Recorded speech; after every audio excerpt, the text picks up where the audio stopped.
भारत माता की, भारत माता की, भारत माता की। सबसे पहले मेरी आप सबको एक प्रार्थना है। नॉर्थ ईस्ट के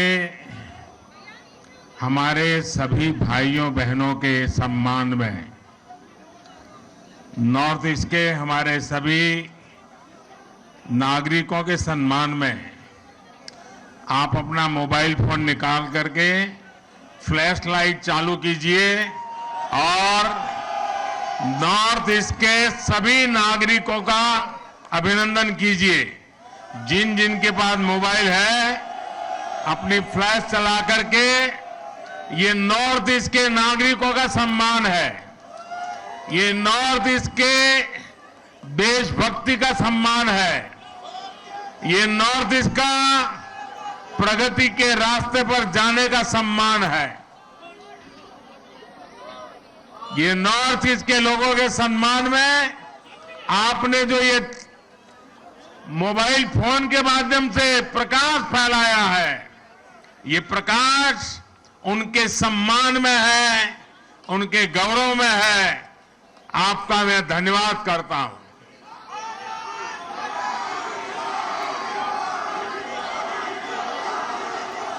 साथियों, बीते वर्षों में भाजपा मुख्यालय ऐसे अनेक अवसरों का साक्षी बना है। आज हमारे लिए जनता जनार्दन को विनम्रता से नमन करने का एक और अवसर आया है। मैं त्रिपुरा, मेघालय और नागालैंड की जनता का सर झुकाकर वंदन करता हूं, उन सबका आभार व्यक्त करता हूं। इन राज्यों की जनता ने बीजेपी और हमारे साथी सहयोगियों को भरपूर आशीर्वाद दिया है। मैं आज त्रिपुरा, नागालैंड और मेघालय के बीजेपी कार्यकर्ताओं को भी बहुत बधाई देता हूं। दिल्ली में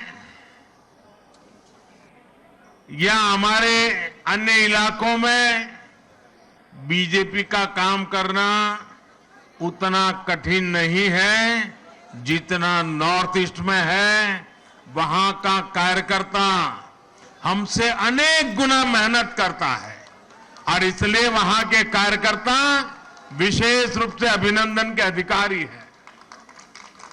आज के नतीजे आप सभी भाजपा कार्यकर्ताओं की मेहनत का परिणाम है। साथियों, आज के चुनाव और इन चुनाव परिणामों में देश के लिए, दुनिया के लिए बहुत सारे संदेश हैं। आज के नतीजे ये दिखाते हैं कि भारत में लोकतंत्र और लोकतांत्रिक व्यवस्थाओं पर कितनी आस्था है, एक मजबूत आशावाद है। लोकतंत्र की राह पर चलते हुए हर शंका आशंका का समाधान हो सकता है, बदलाव लाया जा सकता है। एक समय था जब नॉर्थ ईस्ट में चुनाव होते थे, नतीजे आते थे, तो दिल्ली में और देश के अन्य हिस्सों में उतनी चर्चा ही नहीं होती थी। जो चर्चा होती भी थी तो वो चुनावी हिंसा की होती थी बम, बंदूक और ब्लॉकेड की चर्चा होती थी। त्रिपुरा में तो हाल ये था कि पहले एक पार्टी के अलावा किसी दूसरी पार्टी का झंडा तक नहीं लगाया जा सकता था, और अगर किसी ने लगाने की कोशिश की तो उसको लहूलुहान कर दिया जाता था। इस बार इन चुनावों में हमने कितना बड़ा परिवर्तन देखा है।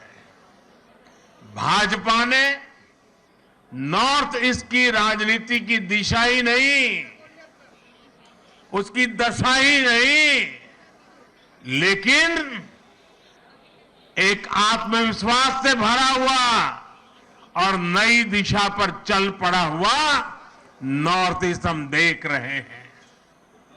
आज सुबह से मैं जब टीवी देख पाया, इन चुनावों के नतीजे ही छाए रहे। ये सिर्फ दिलों की दूरी समाप्त होने का ही नहीं, बल्कि ये नई सोच का प्रतिबिंब है। अब नॉर्थ ईस्ट न दिल्ली से दूर है और न ही दिल से दूर है।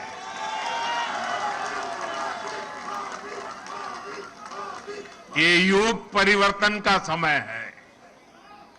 ये नया इतिहास रचे जाने का समय है।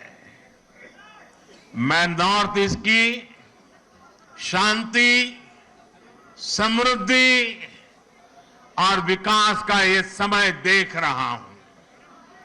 मुझे याद है कि कुछ दिनों पहले जब मैं नॉर्थ ईस्ट गया था तो किसी ने मुझे बोला कि मोदी जी, आपको अपनी हाफ सेंचुरी के लिए बहुत बहुत बधाई। तो मैंने उनको पूछा कि भाई ये कैसी हाफ सेंचुरी आप बता रहे हैं? तब उन्होंने मुझे बताया कि जब से बोले आप प्रधानमंत्री बने हैं, आप 50 से भी ज्यादा बार नॉर्थ ईस्ट का विजिट कर चुके हैं, जो अभी नड्डा जी बता रहे थे।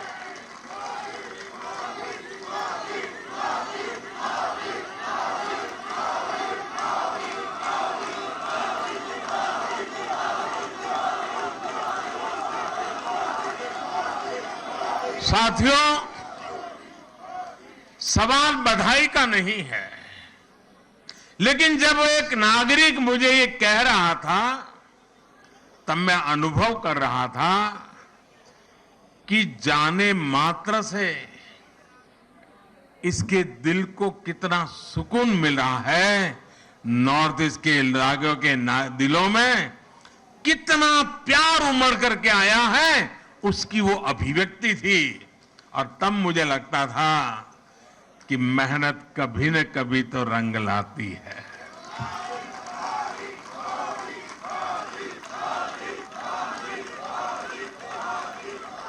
चुनाव जीतने से भी ज्यादा मुझे इस बात का संतोष है कि प्रधानमंत्री के कार्यकाल में बार बार नॉर्थ ईस्ट जाकर के मैंने उनके दिलों को जीता है, और वो मेरे लिए सबसे बड़ी जीत है। मुझे ये संतोष भी हुआ कि पूर्वोत्तर के लोगों को ये एहसास हो रहा है कि अब उनकी उपेक्षा नहीं होती। केंद्र की भाजपा सरकार में नॉर्थ ईस्ट के राज्यों को भी उतना ही महत्व मिलता है। साथियों, आज बहुत सारे पॉलिटिकल विश्लेषक बीजेपी की सफलता को समझने का प्रयास कर रहे हैं। कुछ हमारे विशेष शुभचिंतक भी हैं। इन विशेष शुभचिंतक जिनके पेट में ये सोच सोच करके दर्द होता है कि बीजेपी की जीत का राज क्या है।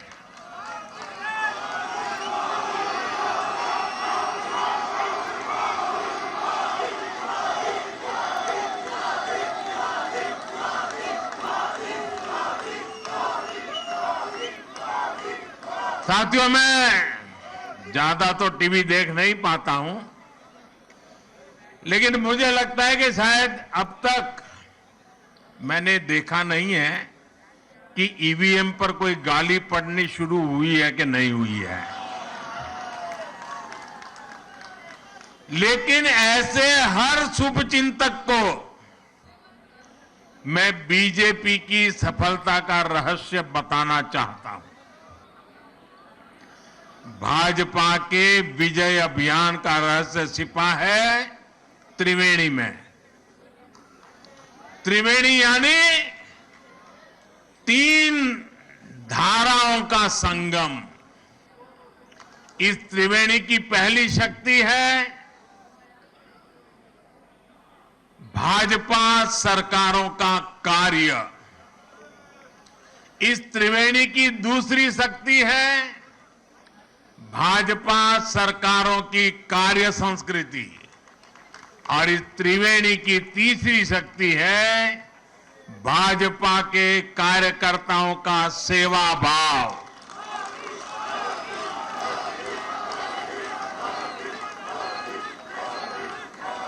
ये त्रिवेणी मिलकर भाजपा की शक्ति को 1+1+1 यानी 111 गुना बढ़ा देते हैं।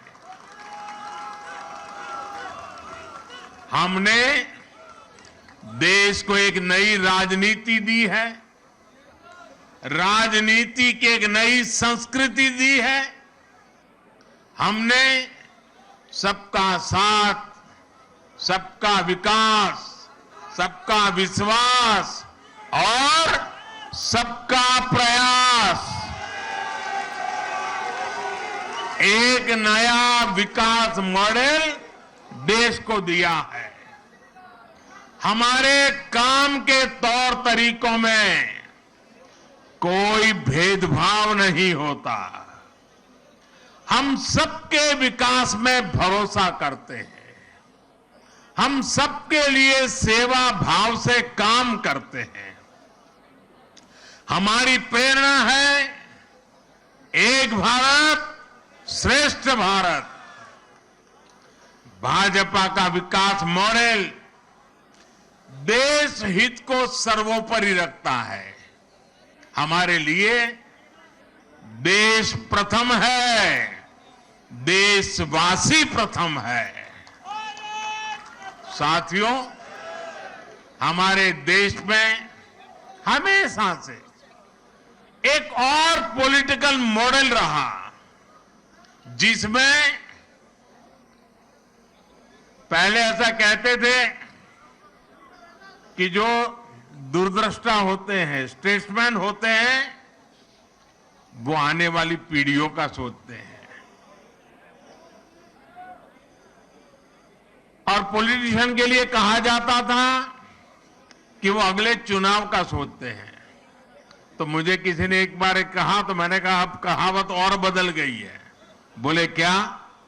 मैंने कहा पहले जो स्टेट्समैन होते हैं वो अगली पीढ़ी के लिए सोचते हैं। पहले कहा जाता था कि पॉलिटिशियन अगले चुनाव के लिए सोचते हैं, लेकिन आज तो समय ऐसा बदल गया है कि पॉलिटिशियन दूसरे दिन के अखबार में क्या छपेगा इस पर ही सोचते रहते हैं। शाम को टीवी में उनकी तस्वीर आएगी कि नहीं, यही सोचते रहते हैं। और इसलिए जो आसान चीजें होती हैं, जो जरा मुंह में पानी छूट जाए ऐसी चीजें होती हैं,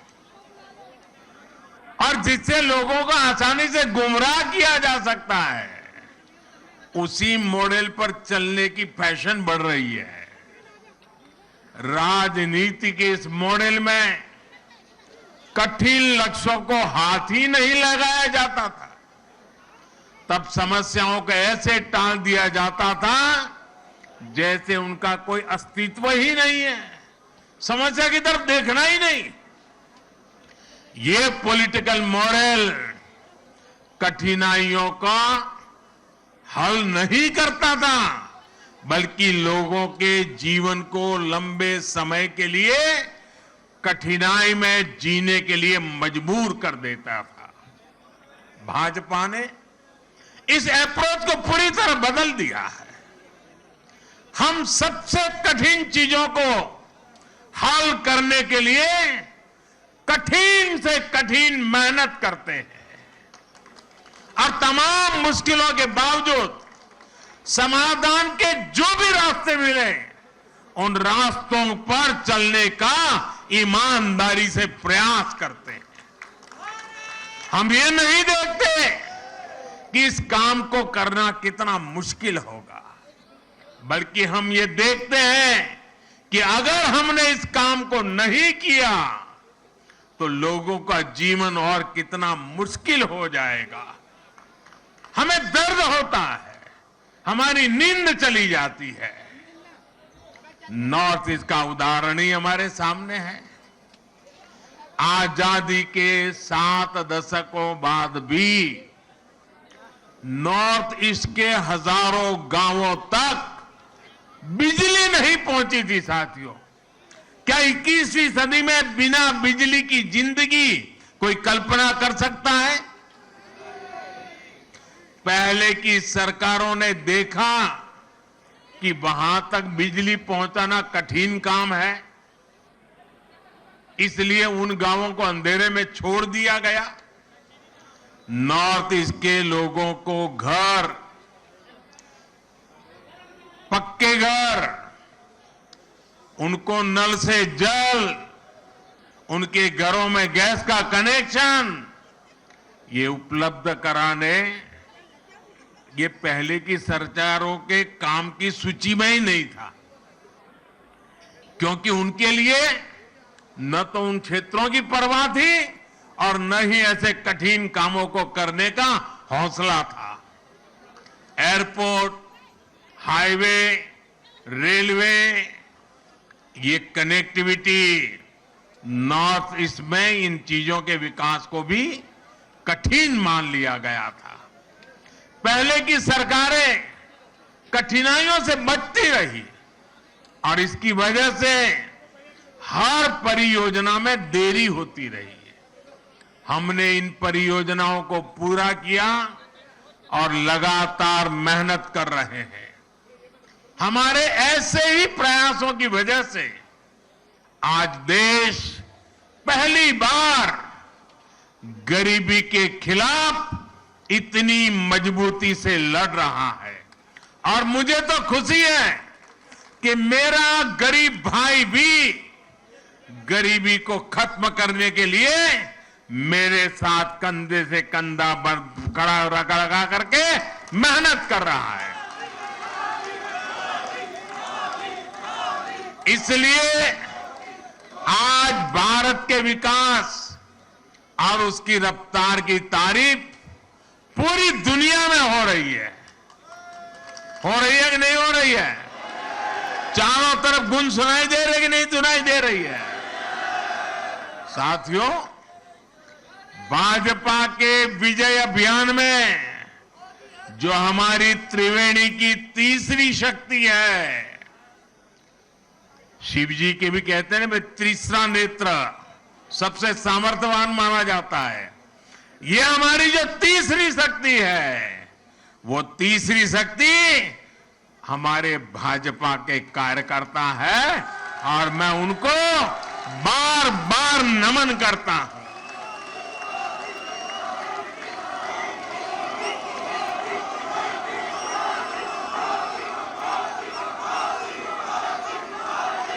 भाजपा के कार्यकर्ता का सेवा भाव अतुल्य है।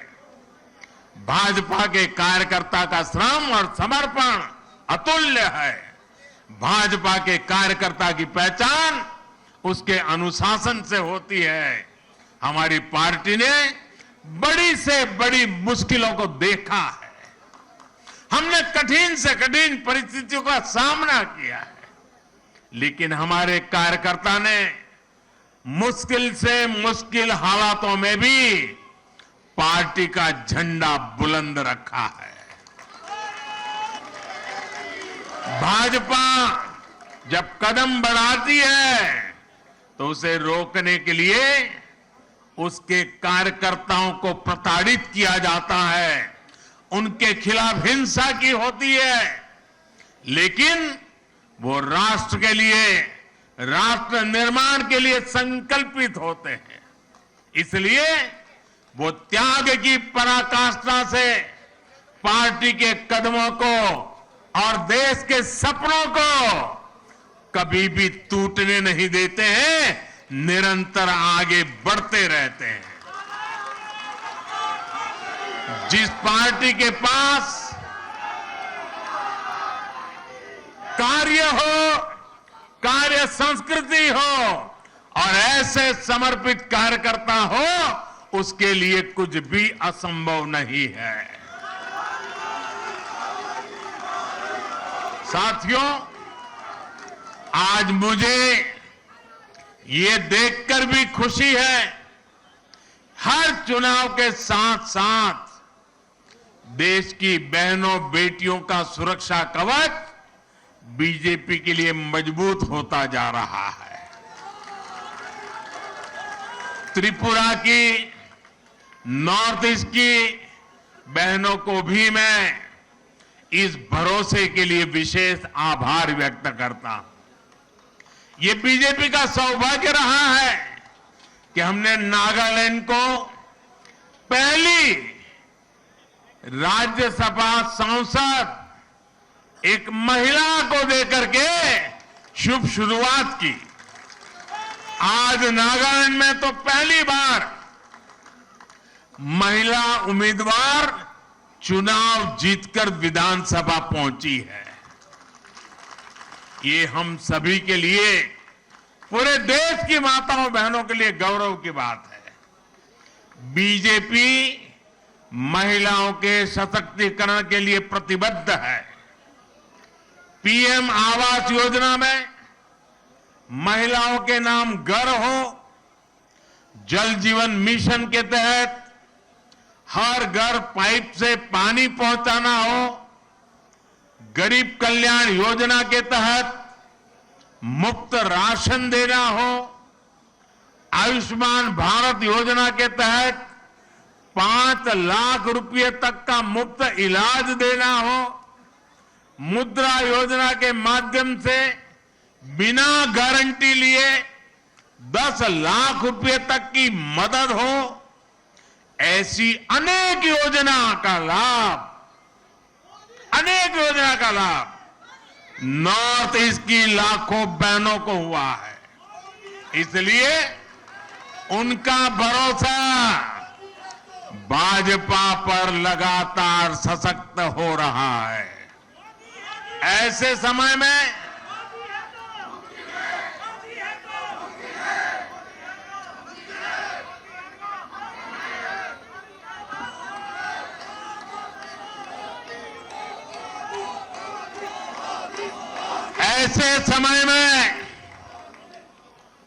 जब कुछ लोग मोदी की कब्र खोदने की ख्वाहिश कर रहे हैं,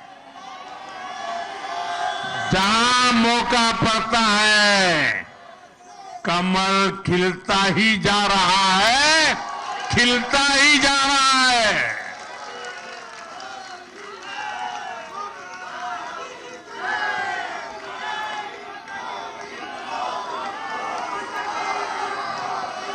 कुछ लोग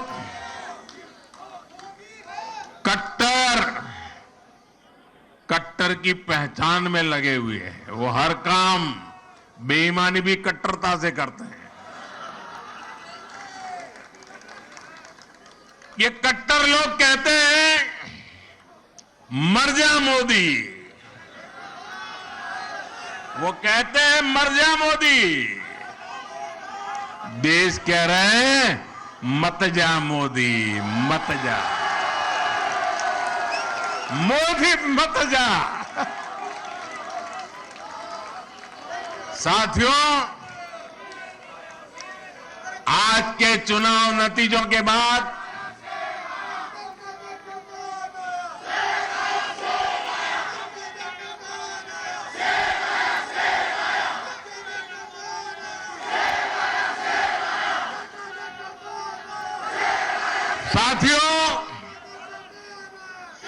आज के नतीजों के बाद कांग्रेस ने छोटों के प्रति अपनी नफरत को फिर से जग जाहिर कर दिया। कांग्रेस कह रही है और अध्यक्ष उनके कह रहे हैं कि ये तो छोटे राज्य हैं, इनके नतीजे उतना मायने नहीं रखते।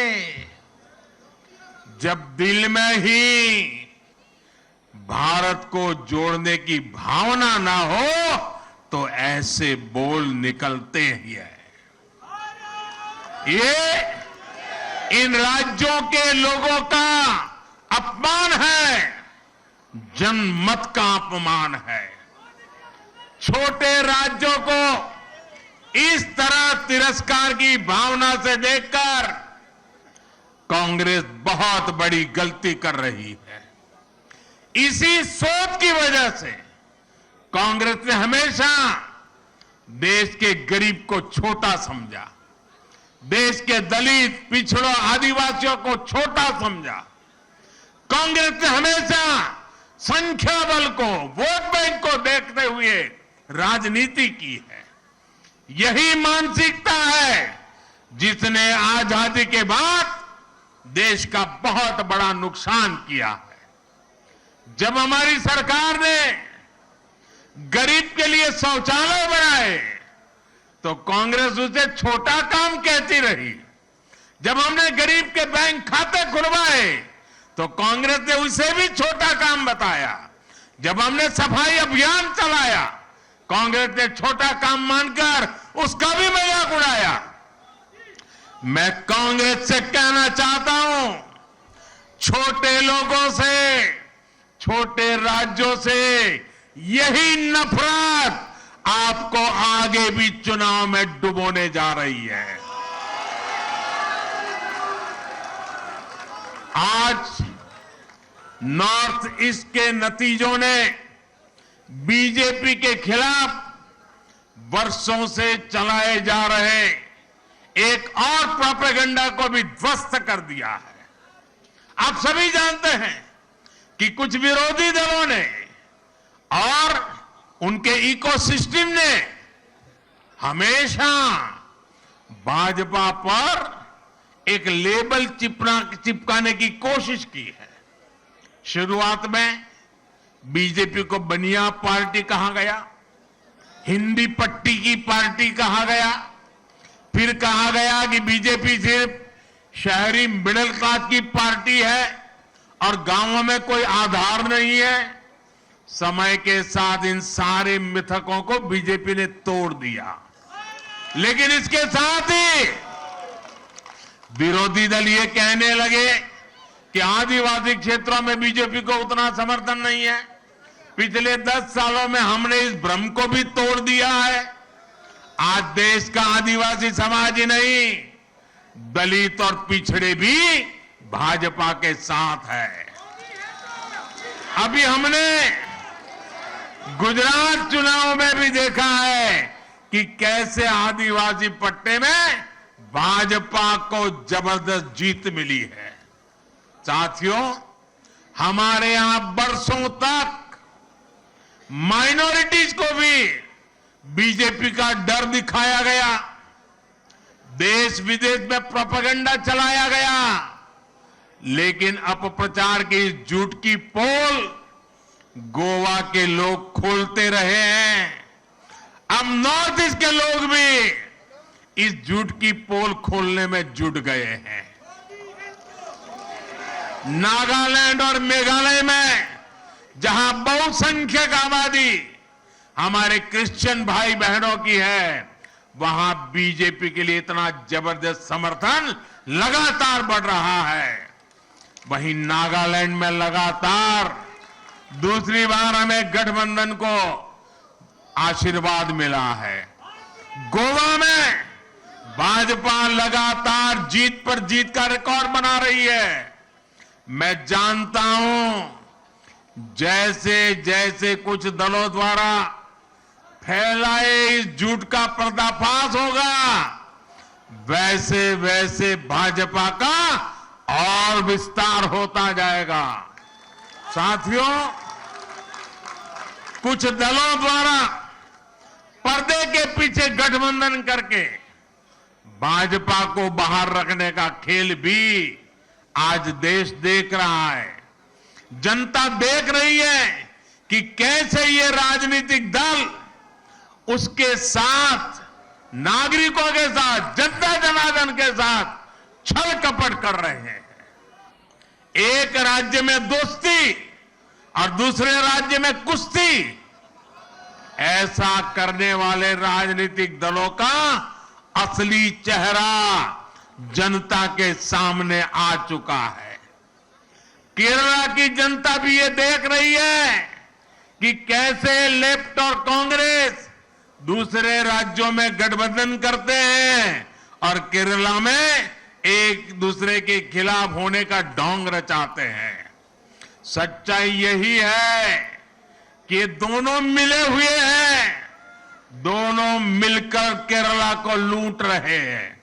इसलिए मुझे विश्वास है कि आने वाले वर्षों में भी जैसे नागालैंड में हुआ है, जैसे मेघालय में हुआ है, जैसे गोवा में होता रहा है, केरला में भी भाजपा गठबंधन की सरकार बनेगी।